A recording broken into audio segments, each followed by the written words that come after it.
Hello dears, നമ്മളുടെ text book മാറിയ ശേഷമുള്ള ആദ്യത്തെ ഓണം എക്സാം ആണ് വരാൻ പോകുന്നത്. നിങ്ങളുടെ മുന്നിൽ ഏറ്റവും വലിയ വെല്ലുവിളി എന്ന് പറയുന്നത് നിങ്ങളുടെ മുന്നിൽ പ്രീവിയസ് ഇയർ ക്വസ്റ്റ്യൻ പേപ്പറുകൾ ഇല്ല എന്നുള്ളതാണ്. എന്നാൽ Xylem നിങ്ങൾക്കായിട്ട് നടത്തുന്ന ഓണം എക്സാമിനേഷൻ, അതായത് ഫസ്റ്റ് ടെർമിനൽ എക്സാമിനേഷൻ നാളെ തുടങ്ങുകയാണ്. നാളെ രാവിലെ 6 മണിക്ക് മലയാളം സെക്കൻഡിൻ്റെ എക്സാമാണ് നിങ്ങൾക്ക് നടക്കാൻ പോകുന്നത്.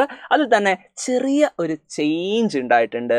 പഴയ ടൈം ടേബിളിൽ ഫിസിക്സിൻ്റെ എക്സാം നമ്മൾ ഷെഡ്യൂൾ ചെയ്തിരുന്നത് 27-ാം തീയതി ചൊവ്വാഴ്ചയായിരുന്നു. എന്നാൽ അത് മാറിയിട്ടുണ്ട്. 30-ാം തീയതി ഫ്രൈഡേ ബയോളജി നടക്കേണ്ട ദിവസമാണ് നിങ്ങൾക്ക് ഫിസിക്സിൻ്റെ എക്സാം പുതിയ ടൈം ടേബിൾ അനുസരിച്ച് നടക്കുക. 30-ാം തീയതി ഫ്രൈഡേ രാവിലെ 6 മണിക്കാണ് നമ്മളുടെ ഫിസിക്സിൻ്റെ എക്സാം. അതുപോലെ തന്നെ 27-ാം തീയതി നിങ്ങൾക്ക് ബയോളജിയുടെ എക്സാമാണ് നടക്കുക. ടൈം ടേബിളിൽ ചെറിയ ഒരു ചേഞ്ച് ഉണ്ട്. അതുപോലെ നിങ്ങൾ പലരും ഇപ്പോൾ നിഞ്ച ബാച്ചിൽ ജോയിൻ ചെയ്യാത്ത ആളുകളുണ്ടാകും. പക്ഷേ നിങ്ങൾ ഇന്ന് തന്നെ ജോയിൻ ചെയ്യുക. നിങ്ങൾക്ക് നാളെ മുതൽ നടക്കുന്ന എക്സാം അറ്റൻഡ് ചെയ്യാൻ പറ്റും. ഈ എക്സാമിന് ശേഷം നമുക്ക് ആൻസർ കീ ഡിസ്കഷൻ നമ്മുടെ ആപ്പിനകത്ത് ഉണ്ടാകും. ആ ആൻസർ കീ ഡിസ്കഷനിൽ നമ്മൾ ഓരോ എക്സാമും എങ്ങനെയാണ് നിങ്ങൾ കൃത്യമായിട്ട് എഴുതേണ്ടത് എന്ന് കൃത്യമായിട്ട് നിങ്ങൾക്ക് നിങ്ങളുടെ ടീച്ചേഴ്സ് പറഞ്ഞു തരും. അപ്പോൾ എല്ലാവരും ജോയിൻ ചെയ്തു എന്നുള്ള കാര്യം ഉറപ്പുവരുത്തുക.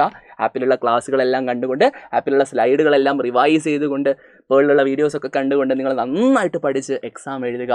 കാരണം ഓണം എക്സാമിന് മുമ്പ് ഇങ്ങനെ ഒരു എക്സാം കൂടെ എഴുതിയ ശേഷമാണ് നിങ്ങൾ ആ എക്സാമിലേക്ക് പോകുന്നതെങ്കിൽ നിങ്ങളുടെ വീക്ക് ഏരിയാസ് ഏതാണെന്ന് കൃത്യമായി മനസ്സിലാക്കിക്കൊണ്ട് ഏറ്റവും അടിപൊളിയായി പഠിച്ചുകൊണ്ട് നിങ്ങൾക്ക് മുന്നോട്ട് പോകാൻ സാധിക്കും. ഓണം എക്സാമിന് നമുക്ക് ഫുൾ വിഷയങ്ങളിലും ഫുൾ മാർക്കോട് കൂടി തന്നെ A+ നേടേണ്ടതുണ്ട്. അതിന് Xylem നടത്തുന്ന ഈ ഒരു മോഡൽ എക്സാമിനേഷൻ നിങ്ങളെല്ലാവരും അറ്റൻഡ് ചെയ്യുക. അടിപൊളിയായിട്ട് നമുക്ക് പഠിക്കാം. എല്ലാവരും ഈ വീഡിയോ മാക്സിമം ഷെയർ ചെയ്യുക. നമുക്ക് വീണ്ടും കാണാം. ബൈ.